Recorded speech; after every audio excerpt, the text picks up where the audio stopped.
Halo, balik lagi dengan gue di sini Tegar Irsyad. Kali ini kita akan bahas film lagi. Film yang baru aja tayang ya. Seperti biasa di hari Kamis, film horor lokal kita baru aja tayang. Dan gue nonton film ini. Film yang berjudul Pembantaian Dukun Santet.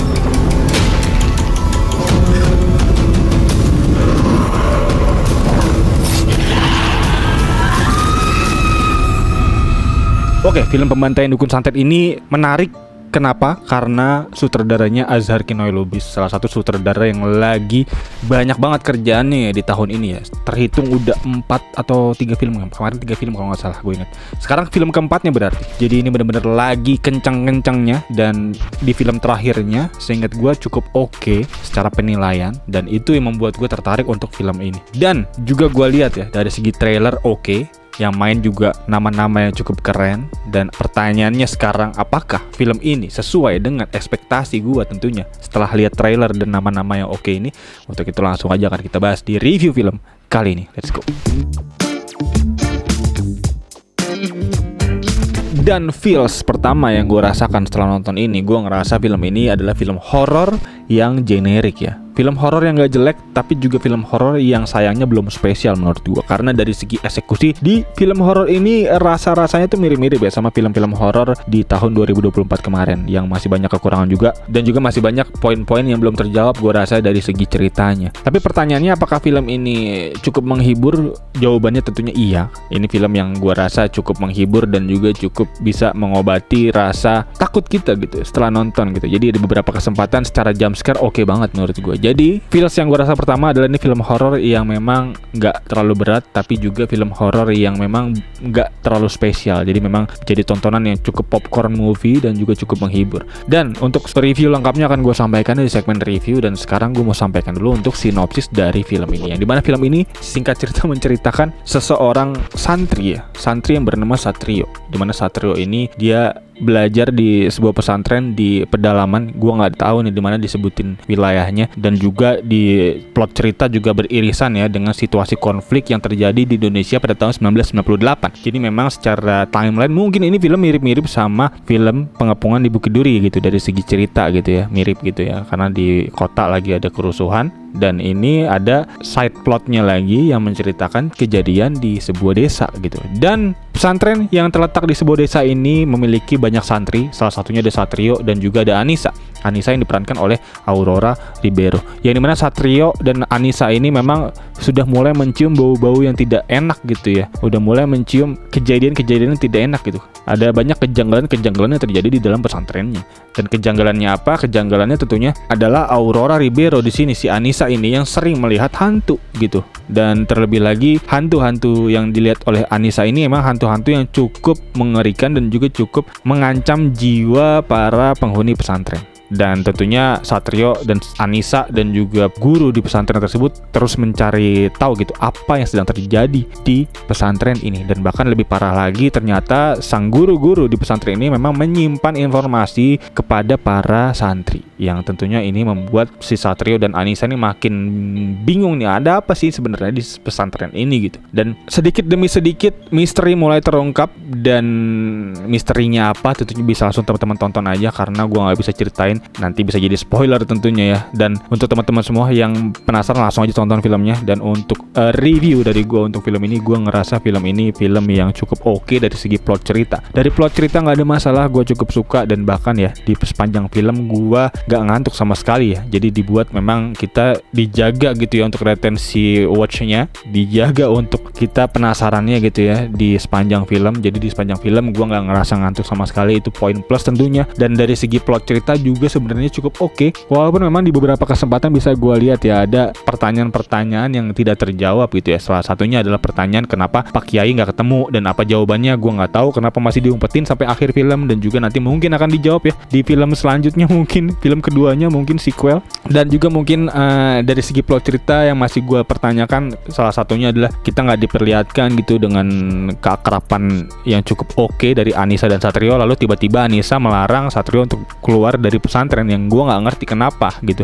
Jadi itu mungkin sedikit ya untuk pendalaman karakter yang masih gue rasa kurang gitu dari Anissa dan Satrio ini. Jadi itu mungkin dari segi plot cerita. Tapi selebihnya secara keseluruhan gue cukup oke lah. Ini film memang bisa dinikmatin dengan oke nih secara plot ceritanya. Dari awal sampai habis gue cukup terhibur ya dari segi cerita. Dan cukup menarik juga ceritanya. Jadi benar-benar cerita yang memang nggak cuma hanya satu layer, tapi ternyata memang menyimpan plot twist ya nanti di tengah film sampai habis. Ya itu salah satu treatment yang cukup bagus lah dari segi cerita. Jadi nggak bosan, nggak linear gitu aja, tapi memang menyelipkan twist-twist yang cukup mengagetkan lah ke para penonton. Dan dari segi visual sayangnya gue masih ngerasa di film ini ngerasa kayak di film-film tahun 2024 kemarin yang banyak poin minusnya itu adalah gelap. Karena di situasi malam hari gue ngelihat banyak nuansa-nuansa gelap yang hadir karena gradingnya kayaknya agak kebiruan dan cukup gelap gitu. Jadi itu mungkin yang masih menjadi poin minus buat gue untuk film ini. Tapi dari segi set tempat di siang hari gue suka banget nih. Set tempatnya keren banget.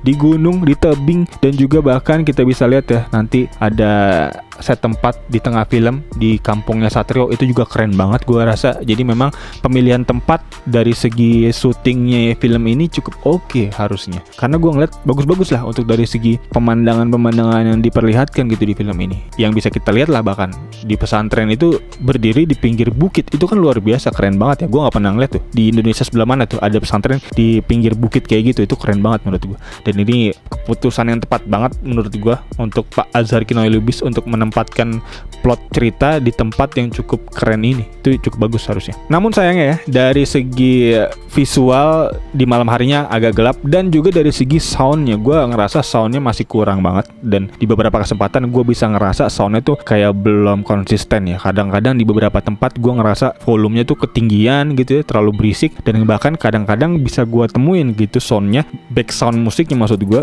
yaitu bertindih gitu. Kayak ada dua sound musik yang digabung jadi satu. Kita bisa lihat di awal film situ ada sound-sound yang mungkin cukup mengganggu buat gue. Itu mungkin sedikit minus. Dan dari segi acting gue gak ada masalah. Gue suka banget actingnya Aurora Ribeiro, masih menjadi acting yang cukup oke. Di beberapa kesempatan adegan takut dia, gue believe melihat Aurora Ribeiro ketakutan. Dan juga gue bisa lihat actingnya si Satrio gitu cukup fluent ya untuk bisa berbicara, berdialog dengan si Aurora dan juga dengan para temannya. Dan juga bahkan ada karakter di situ sebagai karakter pembantu, karakter supporting aktornya yang sering kita lihat, temannya Satrio, yang cukup bisa membawa nuansa lucu gitu ya di film ini. Karena di beberapa kesempatan juga dia sering banget ya muncul di film-film lain juga sebagai plot yang sama gitu secara karakter. Kemarin terakhir gue inget dia tuh main di Petaka Gunung Gede, juga main dia sebagai yang naik gunung gitu ya, kawanan itu. Dia juga ada juga sebagai aktor yang sedikit komedi gitu. Jadi ice breaking lah di tengah plot cerita. Jadi ya itu